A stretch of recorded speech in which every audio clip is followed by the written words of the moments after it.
The wind on Kale's mountain was not merely cold. It was a living thing, a predatory force that clawed through every layer of clothing, every fold of insulated fabric, every desperate barrier a person could wrap around themselves, and found the skin beneath with surgical precision. It howled down from the peaks like the breath of some enormous dying god, carrying ice crystals so fine they floated in the air like suspended diamonds, catching the thin gray light of late afternoon and scattering it into nothing. Marin Duval had climbed this mountain 6 times before.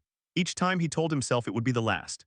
Each time the mines below the eastern ridge yielded just enough xenomineral deposits to keep the colony functioning for another quarter cycle, and each time the colony's procurement office looked at him with those exhausted hollow eyes and asked if he would go up again. And each time he said yes, because Marin Duval was not the kind of man who could look at exhausted hollow eyes and say no. He was 37 years old. He had been on this colony world for 11 of those years, ever since the Resettlement Authority had plucked him from a crumbling apartment complex on Earth's southern European coast and deposited him on a world the colonists called Varenmer, though the native Corintha, the delicate, long-limbed beings who had lived on this world for uncounted millennia, called it something that sounded like wind chimes caught in a storm. He had never learned to pronounce it properly. The Corintha had forgiven him for that, just as they forgave humans for most things, with a patient, slightly sorrowful grace that made Marin feel like a particularly clumsy child visiting a museum. The Corintha did not climb Kale's mountain. They considered it sacred, which was their word for dangerous, which was their word for a place where the weather could kill you in 11 minutes if you lost your footing. Marin did not share their reverence, but he had learned to respect the mountain's lethality the hard way during his second ascent, when a shelf of ice had given way beneath him and sent him sliding 200 meters down a chute of frozen rock.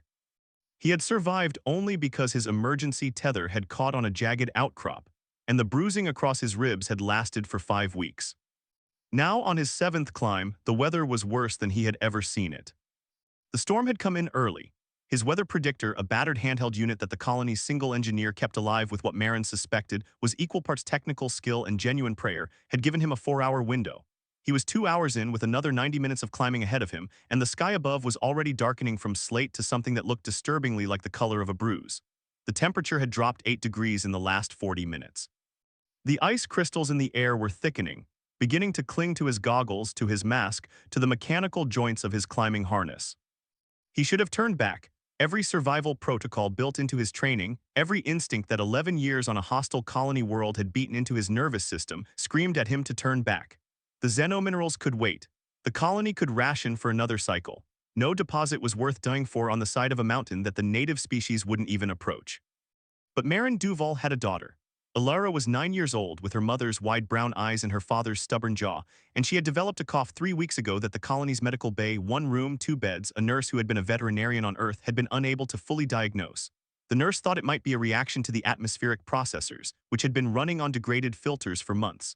The filters required xenomineral components to replace. The components required Kale's mountain. So Marin climbed. The ice chute narrowed ahead of him, the walls closing in until he could reach out and touch both sides simultaneously. His crampons bit into the frozen surface with each step, a rhythmic crunching sound that was immediately swallowed by the wind. His breath came in short, controlled bursts, the condensation freezing against his mask in a thin rime that he had to wipe away with his forearm every few minutes. His fingers, even inside the heavy thermal gloves, were beginning to ache with a cold that went beyond discomfort and into the territory of genuine concern.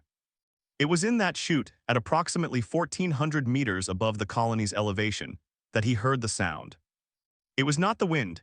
Marin had spent enough time on this mountain to know every voice the wind possessed, its shrieks, its moans, its low, pulsing hum that vibrated in the bones of your skull. This was different. This was smaller, thinner, and it had a quality to it that the wind, in all its malevolent creativity, could never replicate. It was the sound of something crying. Marin stopped. His left foot was planted on a narrow ledge of ice, his right foot dangling over nothing. The tether hummed taut behind him, anchored to the last piton he had driven into the rock. He tilted his head, straining to hear past the wind, and there it was again, a thin, wavering wail that rose and fell like a tiny, desperate siren. It was coming from a recess in the chute wall, a natural alcove about 2 meters above his current position, partially hidden by an overhang of ice-encrusted rock. The opening was small, barely large enough for a person to crawl into, and it was packed with a drift of wind-blown snow that had accumulated over what looked like several days. Marin knew what he should do. He should mark the location, continue his climb, extract the xenominerals, descend before the storm fully hit, and return later with proper equipment and a team to investigate whatever was making that sound. This was the rational decision. This was the survival-oriented decision. This was the decision that the colony's safety officer, a humorless woman named Petras who had survived 3 separate ship crashes, would have endorsed without hesitation. Marin unclipped his left carabiner from the anchor line, drove a new piton into the ice above the alcove, clipped in, and climbed toward the sound. He had to chip away at the snow drift with the pick end of his ice axe to clear the opening. The snow was dense and compacted, layered like sediment, and it took him several minutes of hard, careful work to create a gap large enough to shine his wrist lamp through. The beam cut through the darkness inside the alcove, illuminating a space about the size of a supply closet, carved into the mountain's rock by geological processes that Marin was not qualified to understand. What the light found there made his breath stop. It was a creature roughly the size of a large house cat, curled into a tight ball against the back wall of the alcove. It was covered in scales, deep, iridescent scales that shifted between black and a dark, bruised purple in the lamplight, though the color seemed muted, wrong somehow, as if the cold had drained the life out of them. It had a long, tapered tail wrapped tightly around its body, small, clawed feet tucked beneath its chest, and a head that was unmistakably draconic. A blunt-snouted head with a ridge of small spines running from the crown to the base of the neck, each spine encased in a thin sheath of ice. 2 small, folded wings, membranous bat-like, with veins visible through the translucent skin pressed flat against its flanks like collapsed umbrellas. Its eyes were closed. Its mouth was slightly open, and the crying sound was coming from deep within its throat, a shuddering, rhythmic wail that sounded less like a vocalization and more like a mechanical failure, like a pump that was trying to move fluid through frozen pipes. It was a dragon, a baby dragon. Marin had never seen one before. No human on the colony had. The Corintha spoke of dragons with a reverence that made their attitude toward Kale's mountain look casual. They called the dragons the Thalkirin, the elder children they translated, though they admitted the translation was imprecise. The dragons were ancient, the dragons were powerful, the dragons were rare, and they lived high in the mountains above the cloud line in places no Corintha would venture and no human had accessed. And here was one, a baby, freezing to death in a hole in the rock at 1,400 meters, crying with a sound that broke something open in Marin Duval's chest that he had not known was sealed.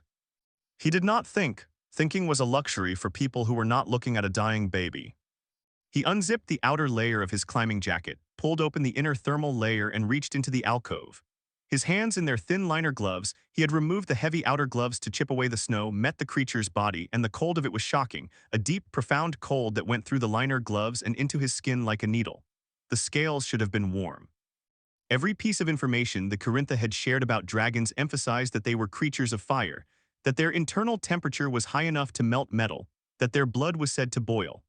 This dragon's body was so cold that frost had formed on the scales, a fine white rime that crumbled under Marin's fingers like sugar. The baby dragon flinched at his touch. Its eyes opened, they were a deep, vivid amber like honey held up to sunlight, though the light in them was dim, flickering like a candle in a draft, and it tried to move.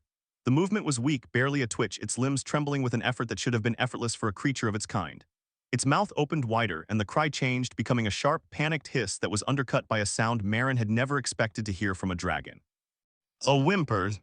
It's okay, Marin said, because he was a human being and humans talked to things that could not understand them. That was just what they did. It's okay, little one. I've got you. He scooped the dragon out of the alcove. It weighed almost nothing, far less than a creature of its size should have weighed, and its body was rigid with cold, the limbs locked in their curled position, the tail a frozen coil against its belly. He pulled it against his chest between the layers of his jacket and felt the cold of it seeping through his base layer and into his skin, a spreading numbness that was immediately, alarmingly intense.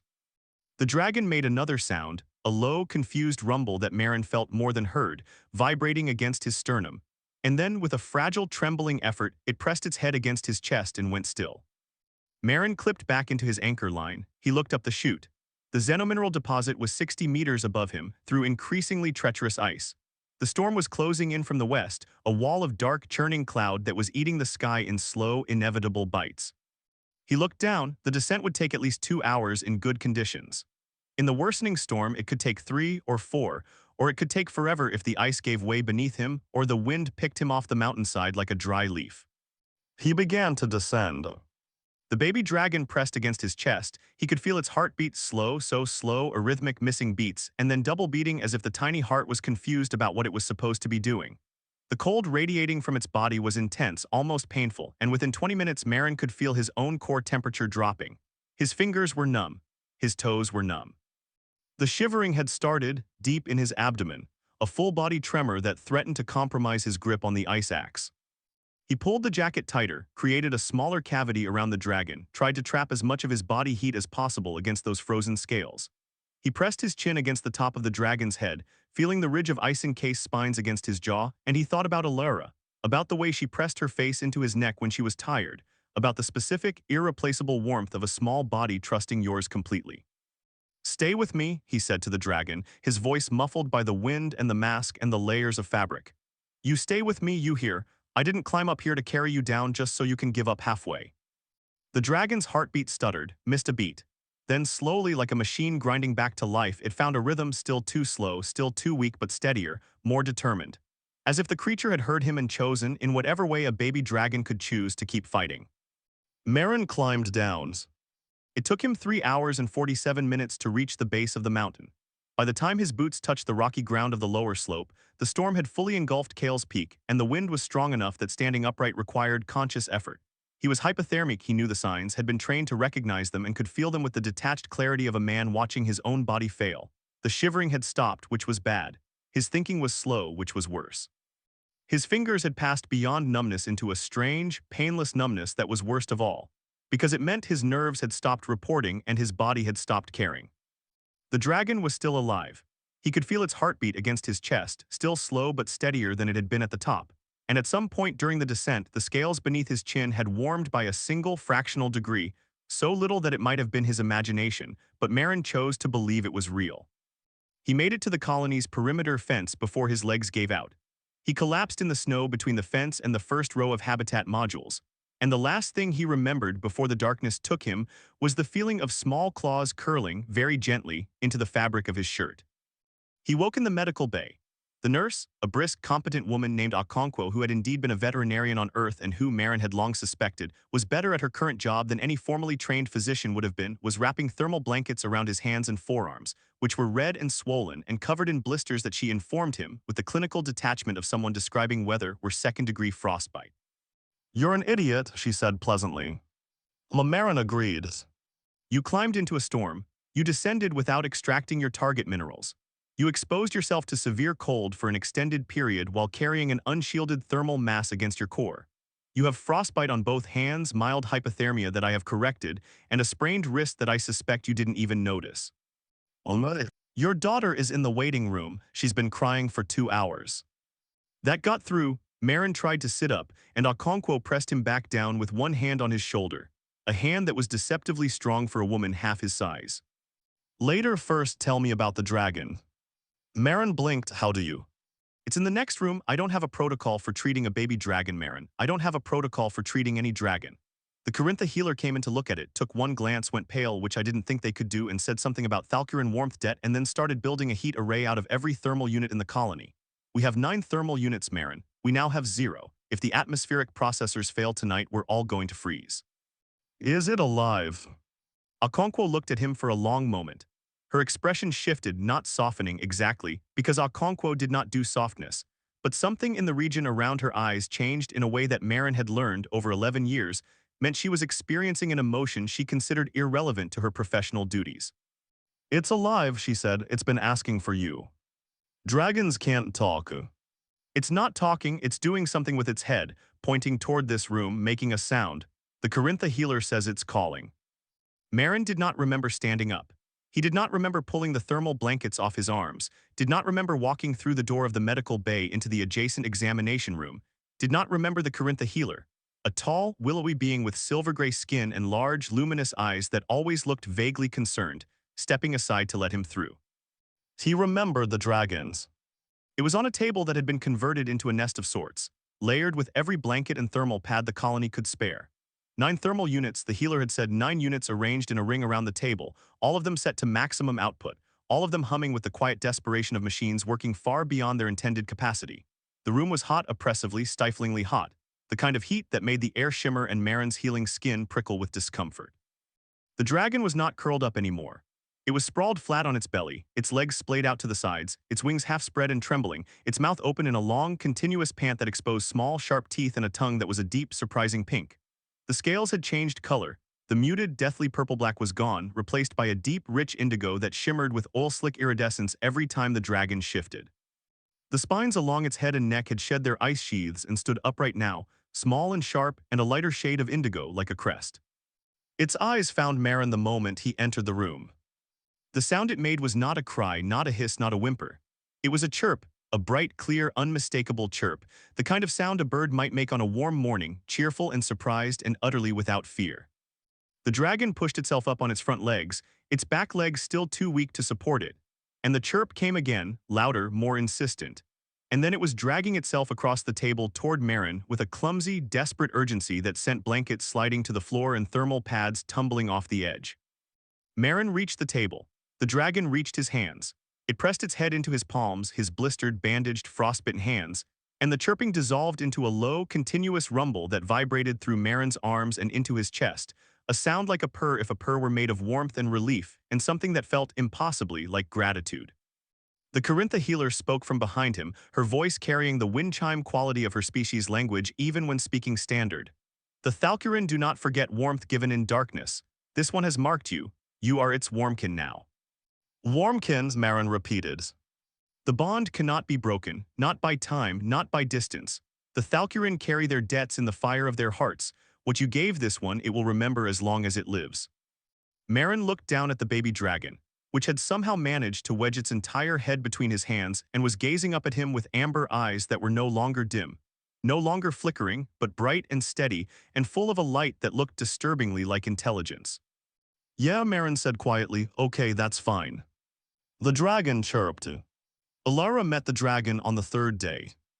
Marin had spent those 3 days in a chair beside the heat table, sleeping in fits and starts, while the dragon, which he had, in a moment of profound unoriginality, named Ember, recovered with a speed that Okonkwo described as medically offensive. By the second day, Ember was walking.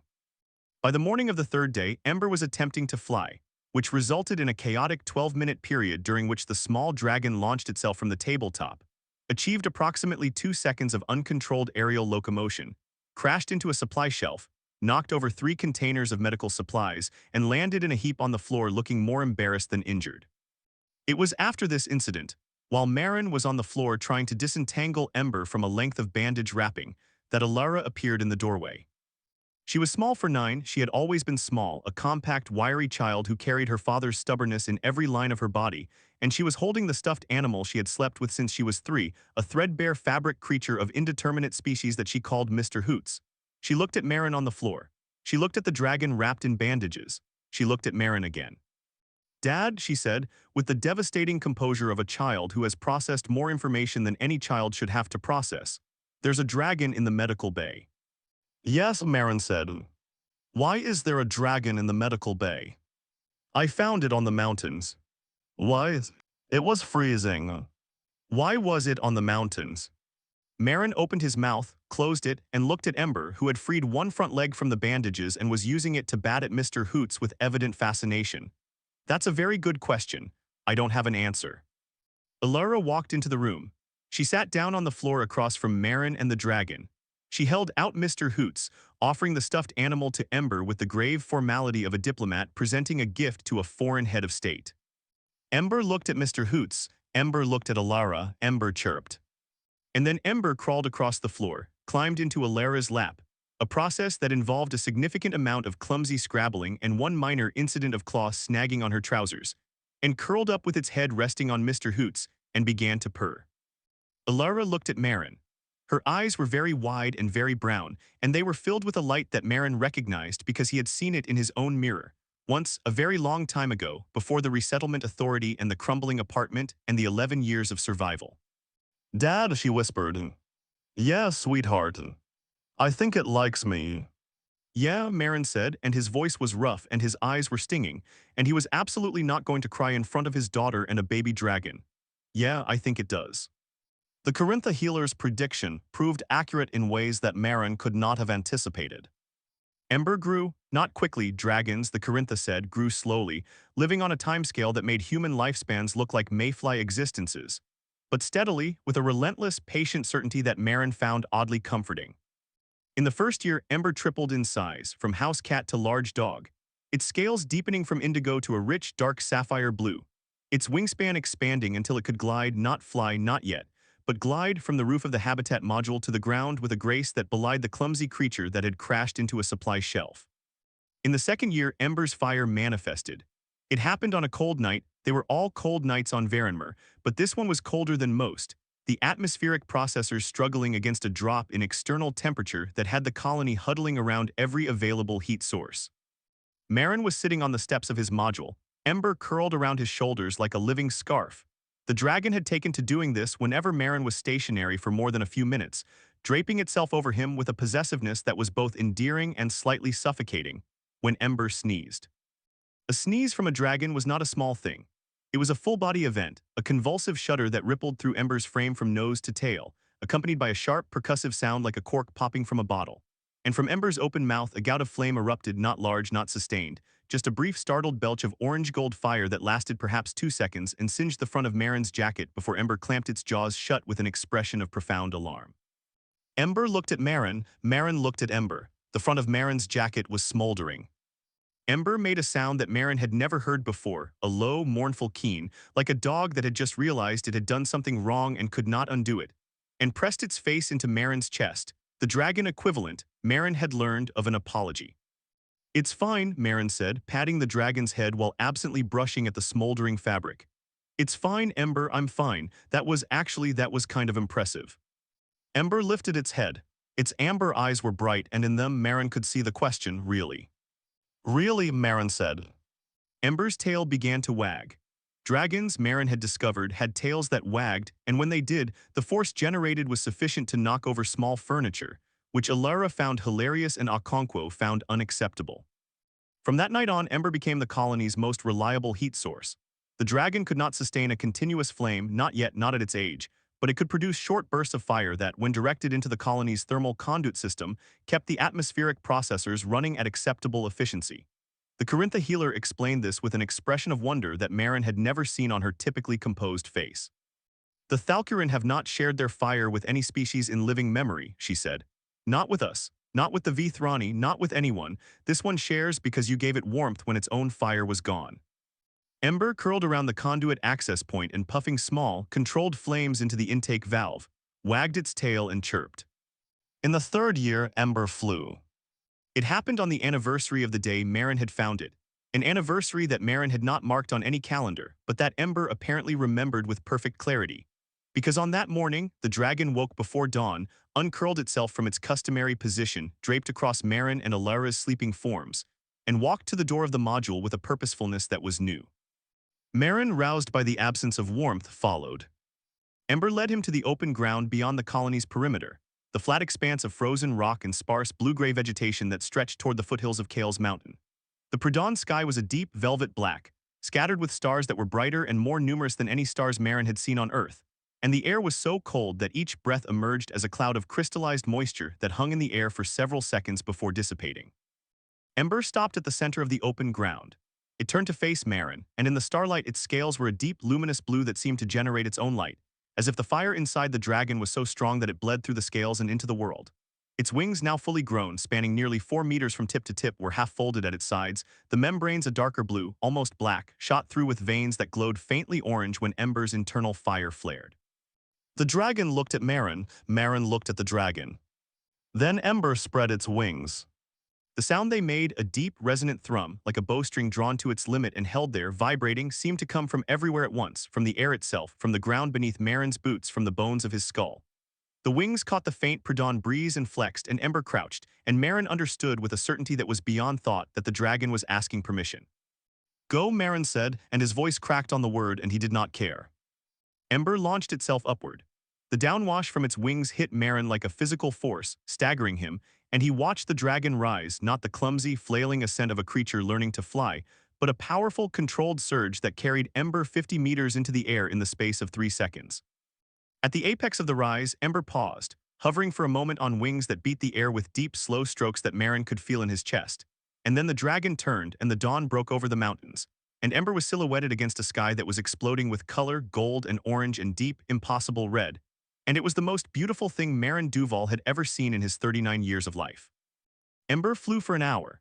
It soared and dove and banked and spiraled, climbing higher and higher until it was a dark shape against the brightening sky, a spark of blue fire against the gold of dawn.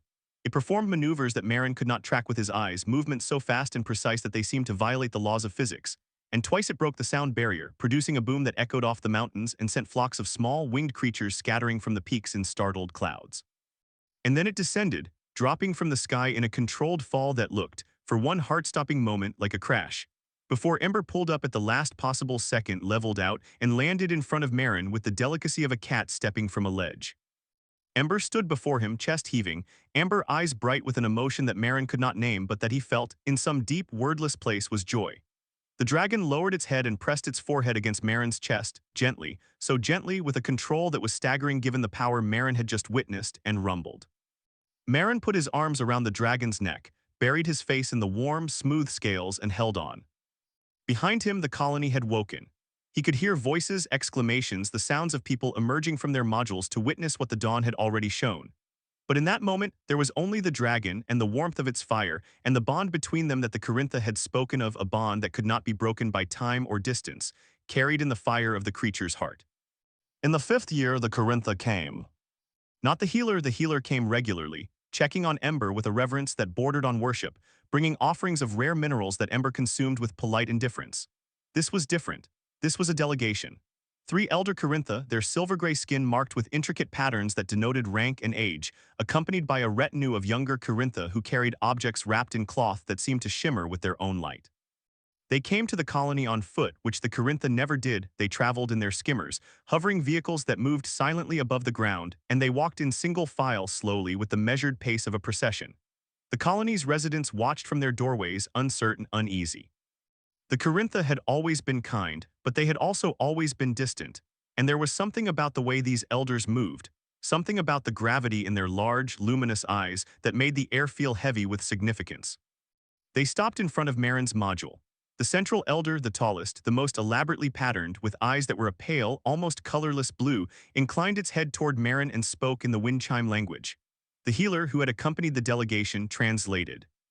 The elder Thalkith speaks. He says, "We have watched the young one grow. We have seen the fire it carries. We have felt the warmth it shares with your people. This has not happened since the before. The Thalkirin withdrew from the world of lesser beings long before our species rose from the waters. They spoke to no one. They helped no one. They were the fire above the clouds, and we were the water below, and never the two shall meet." The elder spoke again. The healer listened, and something shifted in her expression, not the composed neutrality that was characteristic of her species, but something rawer, something that looked like awe. The elder says, "The young one has broken the silence. It has done this because one of your kind gave it warmth when its own fire was gone. The Thalkirin do not forget. They do not forgive cold given in darkness, and they do not forget warmth given in darkness. This one has carried your warmth in its heart for 5 of your years, and the fire has grown, and the fire has been shared, and the silence is broken."